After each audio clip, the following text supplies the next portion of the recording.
A month ago, Business Redefined began a conversation on the state of aviation in Africa, and we want to continue with that conversation today, focusing on the national flag carrier Kenya Airways, and we're privileged to have none other than the man steering this entity, Mr. Alan Kilavuka.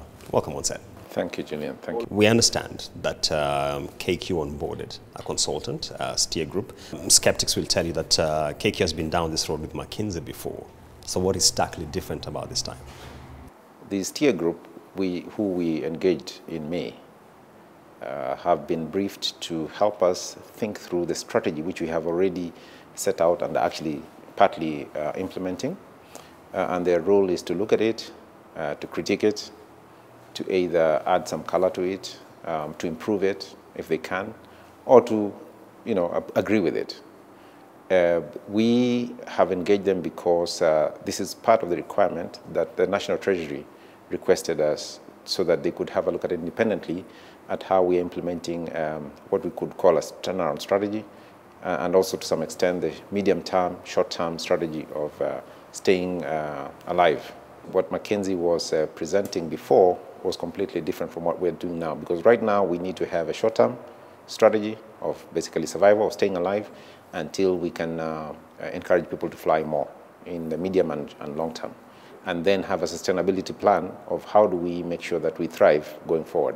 2021 started the liquidation of Air Namibia, and there are many Kenyans out here who feel, why do we keep on pumping money into KQ?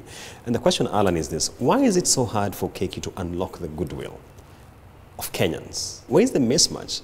Because some will say that if KQ is talking about concessions from the government, we know, for example, they've now been exempted from minimum tax. There has been a clear effort by the state. My own view about this is, a lot of it is that, first of all, Kenyans are frustrated. Like I said, we've been a loss-making entity for a long time. Kenyans want well for Kenya Airways, but at the same time, Kenyans want Kenya Airways to do better, right? And they get frustrated. They know there's potential for us to do better. So I think the mismatch is the Kenyans don't understand, why can't you guys just get your act together? And also, aviation is a very, very complicated business. I would dare say it's probably one of the most complicated businesses you can have anywhere. Low margins, very highly capital intensive, very highly labor intensive, very complicated rules, very highly regulated, dealing in so many jurisdictions, in our case over 50 jurisdictions, dealing with multiple currencies, very complicated rules, and on and on and on. So everything, if you look at everything together, it becomes very complicated. Now, of course, there are airlines which have done well, so we have our things to deal with, but there's no magic wand, or there's no silver bullet to say, you do this one thing and we solve all the problems, especially after so many years of poor performances. But my commitment and the commitment of Kenya Airways is this, we are doing our very best. And we want to appeal to Kenyans and to Africans to support us at this stage as we are trying to get out of this issue, particularly the one that has been imposed on us by COVID, which was not of our doing. I have had the privilege of looking at the 1996 prospectus when KQ was going private into the capital markets. And the whole idea was it had had a very checkered history in terms of profitability. So let's privatize it and hopefully turn it around. We are now reversing that process, potentially. What does it say about the viability of KQ as a going concern? If you look at KQ today, if you look at the books, the financials, it's not a going concern. And again, I'm saying that because it's in public domain. It's in public domain, so it's not a going concern. It will need some support. KQ has been loss-making for the last 8 years or so. Now, however, one needs to look at why is KQ important for this country, and for this continent for that matter. Aviation is critical, especially if you think about the Africa Continental Free Trade Area. It's critical because our role as aviators, as airlines, is to help move people from one place to another, people and goods from one place to another, right? Kenya Airways has the basics. It has very good people, very highly trained people, by the way, probably one of the most highly trained in the world. We have the networks. We have the brand. And so for us, we want to play that role. okay? We want to play the role of stimulating trade within Africa, within Kenya and within Africa as well. People, talk about tourists, talk about goods, talk about humanitarian, talk about medical tourism, talk about all those things that will help people in Africa to move from one place to another. 60% of our traffic is in the continent, right? And this continent is the most poorly connected continent in the world, despite the fact that it is the second largest in terms of landmass. It's the poorest connected. And there's opportunities for us to grow. So we want to play our part in growing that. So we're not just important in terms of the balance sheet. That's important, of course, for sustainability purposes. But what role do we play in the economies of the world? And for us as Kenya Airways, we contribute 3%. It's about 2.6 billion of the GDP of this country, directly and indirectly. Yeah, if you think about even the forex that we move in and out of the country, because predominantly most of our revenues are in dollars. Yeah. So that is very critical as well. Now, we're not saying we should not be held accountable and that we should not move towards being more profitable, but we're saying there's a bigger role for Kenya Airways than just being profitable. Afra has mentioned to me that they are proposing the establishment of a continental level leasing entity as well as maintenance. And the whole idea is to try and trim the costs that are borne by airlines such as KQ, South African Airlines and the rest. Are you aware of this, and what do you think about this? I'm aware of it. I'm also aware that the Africa Development Bank is thinking about the same thing, maybe in collaboration with AFRA, and I am supportive of it. Because if you look at the cost of, we call it fleet ownership cost, which is a cost of lease, it's about 35% of the total cost. And if you look at the portion that we call fixed, it's more than 54% of it. So it's significant. So if we can bring down that cost, then it makes us a lot more viable. And because in Africa, the airlines are not, we're not scaled. They're not scalable. They're small airlines.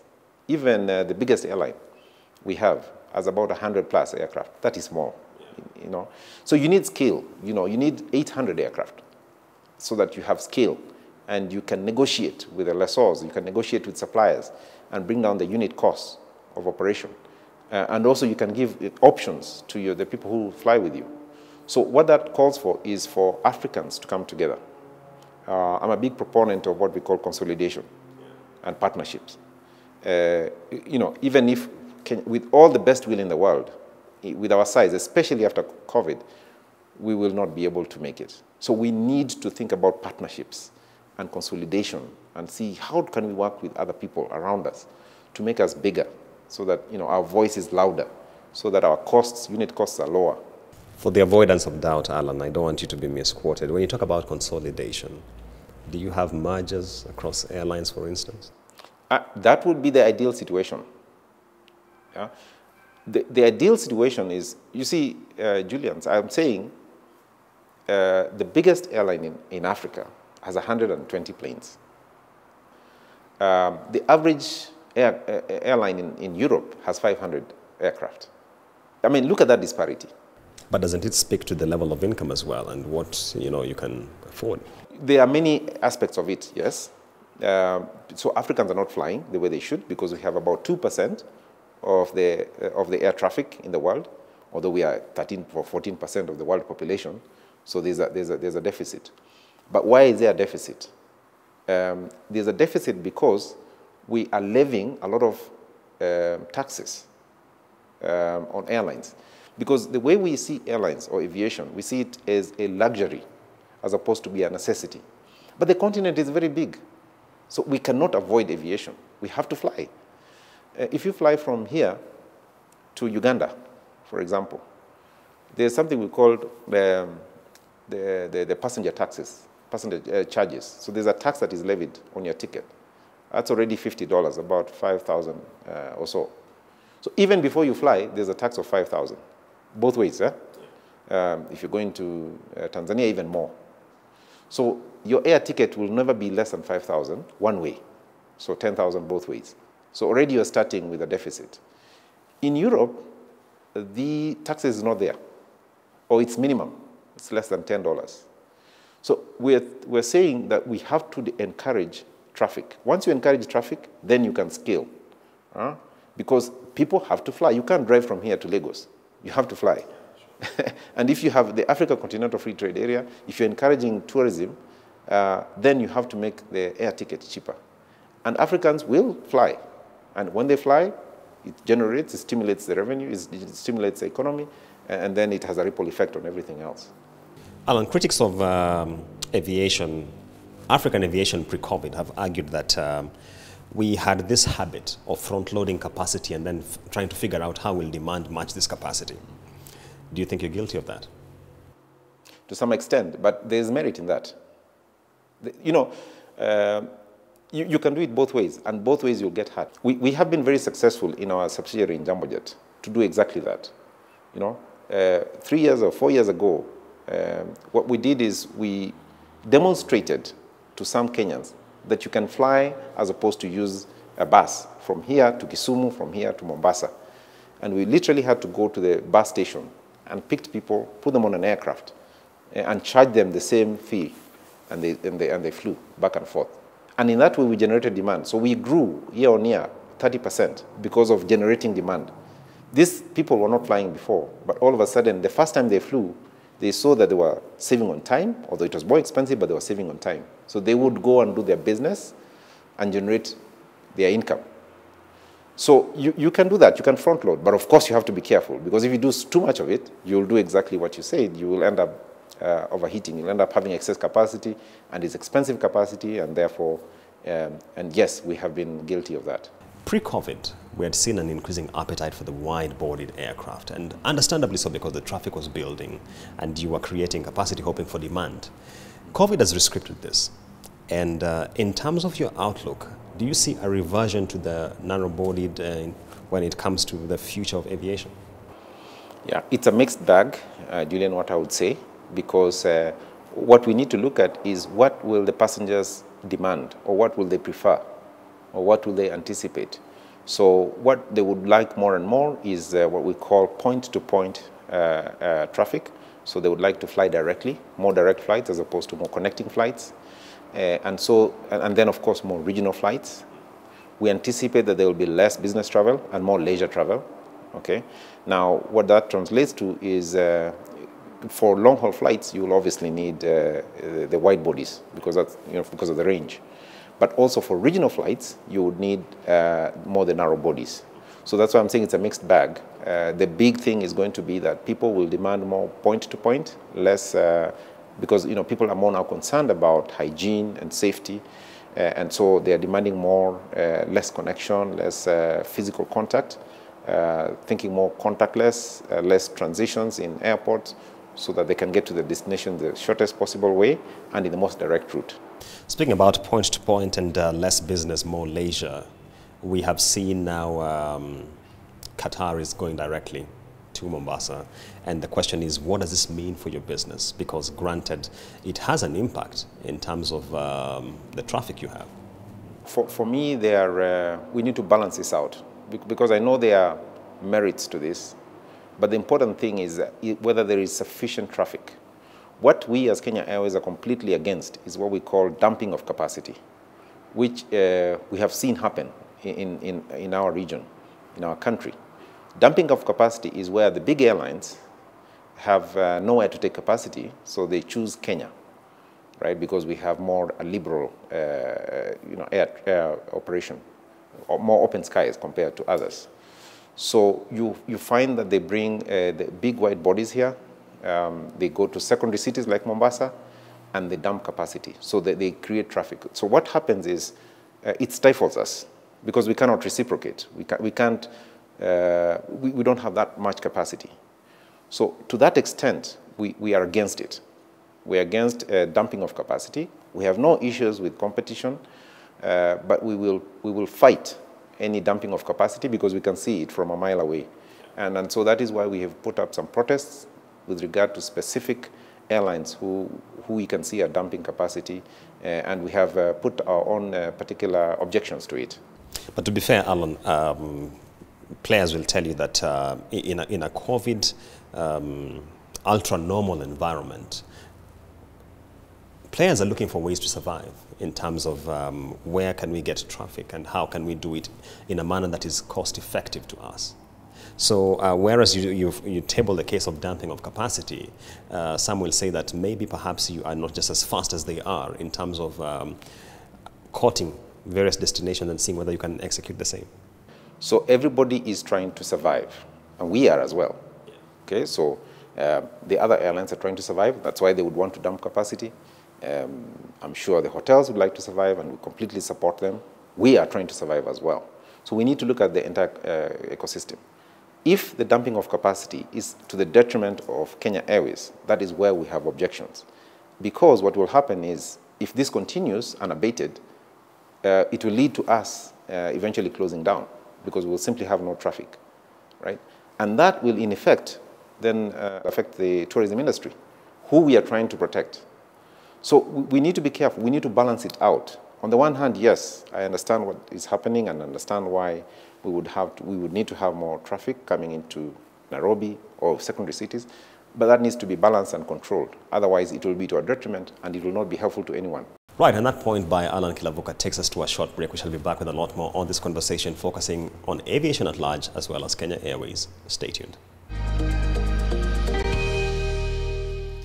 Welcome back to this conversation on Business Redefined, where we are looking at the state of aviation and in particular Kenya Airways, and we are privileged to have Mr. Alan Kilavuka. Welcome back on set. Thank you very much, Julians. Alan, one of the realities we have to confront is that the National Aviation Management Bill is before the House. I spoke to the Securities Exchange and the CEO in particular, because of course we understand it would mean a delisting. And one of the things he said is that our wish as the exchange is that whichever form it takes, whether it's a holding company or what, it can come back to the market, because KQ has been a very significant player in our capital markets. What do you have to say about that? Okay, that's a very interesting question. The idea was for us to consolidate the aviation assets in the country, because there's no way a private entity can consolidate with a public entity as a private. So that was the real reason why we need to go in this direction. Now, but what is the ultimate reason? The ultimate reason is to grow the hub, okay? The JKI hub. And that's the aim of any airline in the world. They need to grow their hub. And that is why the discussion around how do we encourage people to fly Kenya Airways, how do we increase our frequencies, and so on and so forth is very, very important. But we cannot do that without the hub. Now, in aviation as well, is the airline actually margins are extremely thin. Sometimes 2%, a good one is doing 5%. I'm talking about legacy carriers, not low-cost carriers. On the other hand, the airports have huge margins, 10% plus, right? So what you've seen in other jurisdictions, you've seen that the two entities consolidate their assets so they can cross-subsidize each other. But of course, I can see why the stock exchange would want us to be also in the stock exchange, because there's merit in that as well. When you have the stock exchange valuing the asset, it tells you how well or poorly, and so there's accountability to the airline as well. So I can see the merit in that as well. Margins in aviation are very thin, but if you look at something like Airports Authority, are reasonably higher than what you'd see on the other side. The question that I had is this. Looking at the IMF report, I now see KQ and KAA both on the list. And for me, then first of all, it begged the question, what does this mean for the consolidation? Have you had any thoughts around this, Alan? Yeah, when I saw the report, I saw actually the statement from the cabinet secretary, which categorized them differently. First of all, Kenya, I think, was not even on the list, but it's kind of mentioned on the footnote. But KA was mentioned as profitable, which it is, yes. Because of the operations. I just go back to what I mentioned earlier, which is there has to be a relationship between the two in whatever form. We cannot survive without them. They cannot survive without us or aviation or airlines, for example. There has been an argument, Julians, that why don't you just close shop? Why don't you just close Kenya Airways and just forget about it? Because people have mentioned, for example, they've said, some countries don't have airlines to speak of. Yes, yeah. But you then have to ask the question, and actually we need to put it on the scale and have that discussion and say, do you or don't you want? Okay. There is merit in closing shop because, of course, there are so far, I mean, if you look at our balance sheet, it speaks for itself. We are very heavily indebted, and so I can see the frustration, like I said earlier, to that. Now, for us, we say, but weight on the scale of the contribution that it could bring. Could it be done differently? Maybe. You know, do you want a situation where if you don't have an airline or a national carrier in whatever form, what happens to, because you know that the Nairobi hub here, the cargo facility, you know we are the biggest in Africa. So what happens to that, especially if there's a crisis, like there was in COVID? Because when there was a crisis, all of a sudden, all the foreign operators disappeared because they had to satisfy their own markets. And that's what typically happens. When you need people to be evacuated from Juba, for instance, when there's a crisis, which there was a few years ago, Kenya Airways was there. Or in Bangui, when there was a crisis, Kenya Airways was there. So again, you know, so for us, we need to respond to how do we make sure that Kenya is more sustainable. We're working very hard in one instance to grow our cargo market, our cargo capacity, which you mentioned earlier, because we can see that that is directly going to impact farmers and support the economy, and of course support us in terms of sustainability. So that is a focus area for us. At the same time, we advocate for more freedom in terms of movement of people and goods. We are very supportive of the Africa Continental Free Trade Area because it will help us, it will help the economies around Africa. So the idea is, how do we play our role in sustainable development in Africa? What can we do to make ourselves better in terms of operation, more profitable, and therefore endear ourselves to not just Kenyans, but Africans? A number of players in the aviation sector across Africa that I've spoken to, their view has been that the response by governments across the world to COVID-19 was haphazard. And their argument is that as opposed to very sporadic closures and restriction of movement, why can't we go to a risk profiling system? And the question is, do you think the response by governments, Kenya included, was haphazard? I agree, it was haphazard. But I think we need to be fair. First of all, we have to remember that the COVID pandemic was unprecedented. In other words, nobody was sitting in their office planning for a COVID pandemic. So it actually happened on us, right? So I don't think there was a laid out procedure across the world how to respond to such a worldwide pandemic. The last time this happened was in the 1800s, the Spanish flu. Then there was no commercial airlines flying. So for example, in the case of aviation, we don't know how to, or we didn't know how to respond to such a widespread pandemic. We know how to respond to specific ones. For example, if there's a tragedy, there's an air crash, or when there was Ebola, which was particular to West Africa, to Central Africa, when there was Westgate, so on and so on. We can respond to those kinds of crises because we always bounce back. But when you have a worldwide pandemic that is unprecedented, that goes on for months on end and keeps popping up. So that is why I think it's sporadic. That's why it looks very unstructured and not standardized. But indeed, we can learn from this, and in the future, and in the next waves, we can be more standardized in the way we approach things. And I think that's what is happening right now. The challenge we have, Julian, is that we have certain fixed costs. So whether passenger numbers are there or not, we still have to incur some fixed costs. So we've been trying very hard to convert some of the fixed costs to variable costs so that when numbers come down, talk about passenger numbers come down, we are able to stem that because then we don't incur the cost. But there are certain costs that we cannot avoid. For example, maintenance, whether it is ground maintenance, parking, we can't avoid those kinds of costs.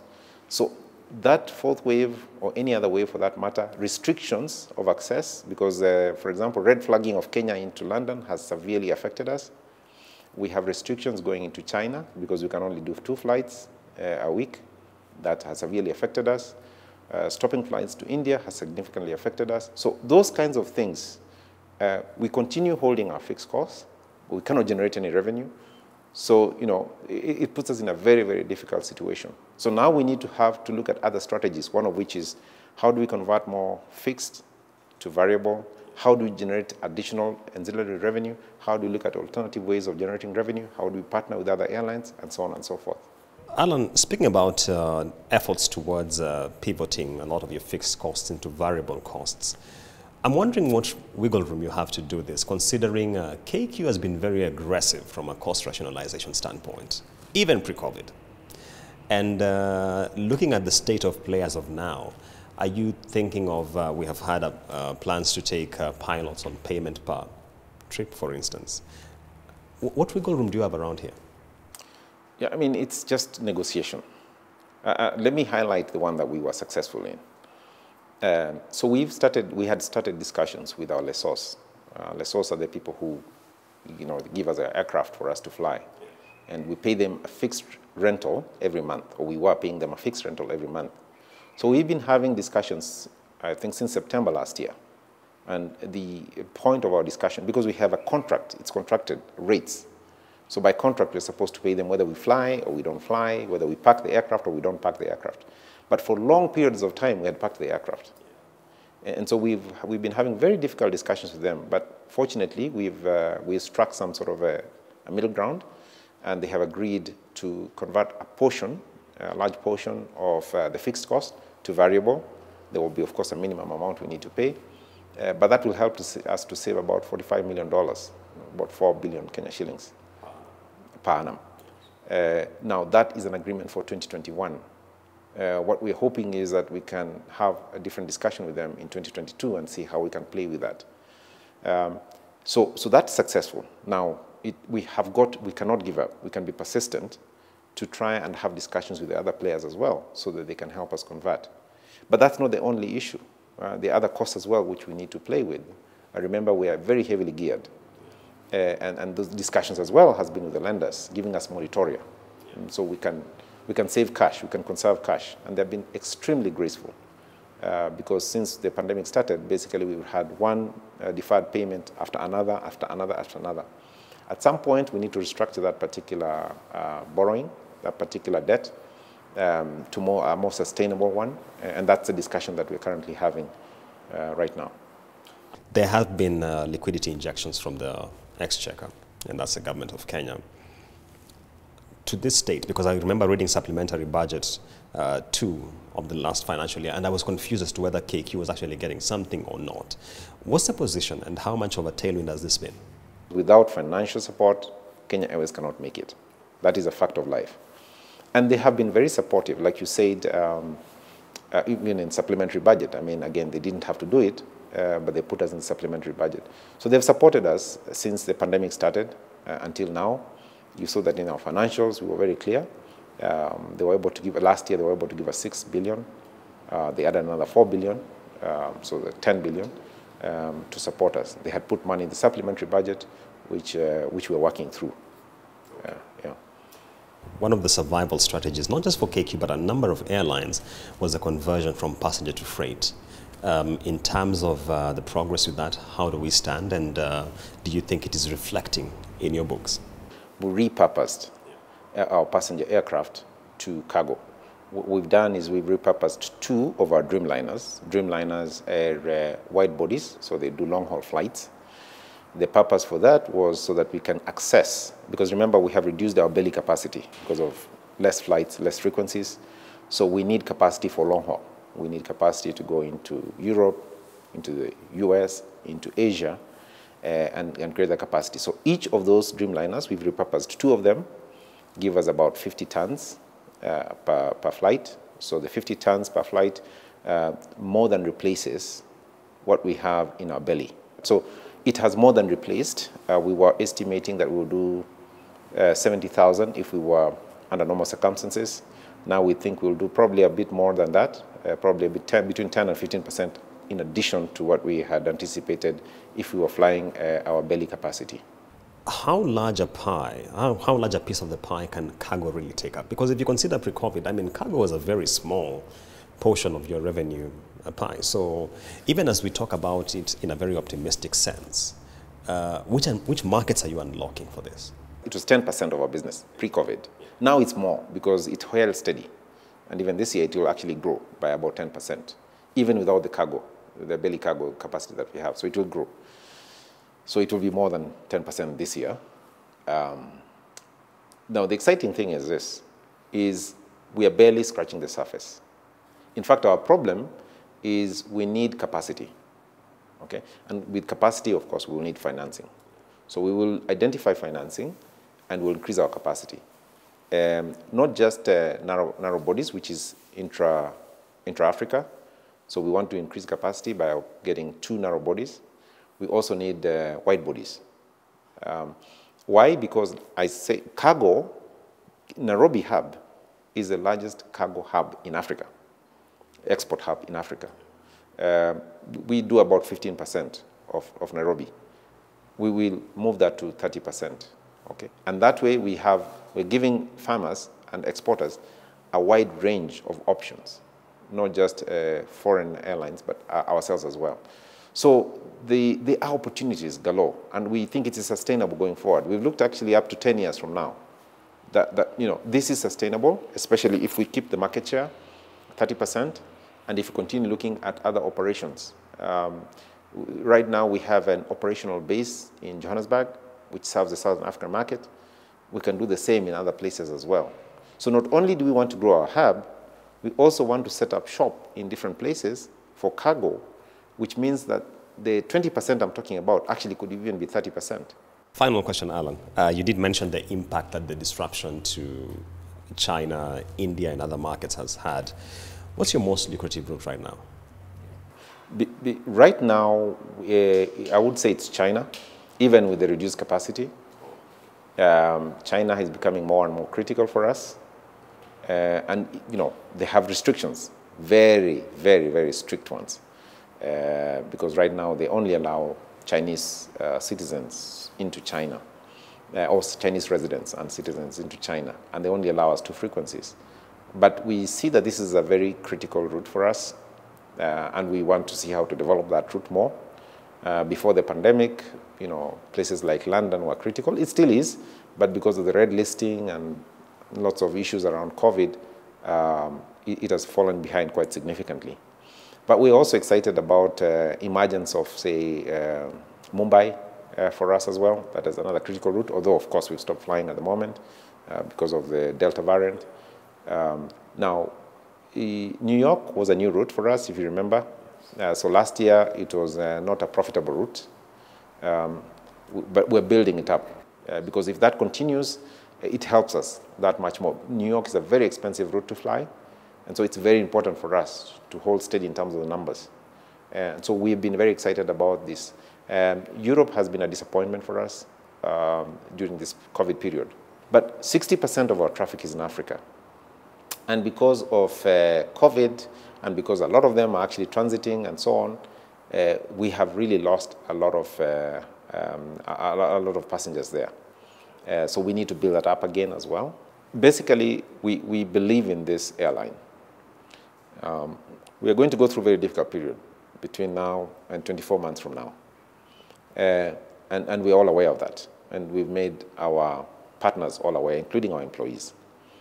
But there's a future for this airline in whatever form. In the meantime, we believe in certain key things. One of them is partnerships. We want to partner both with airlines and non-airline, because that's the only way we see ourselves scaling up, okay? And that could form something beautiful going forward.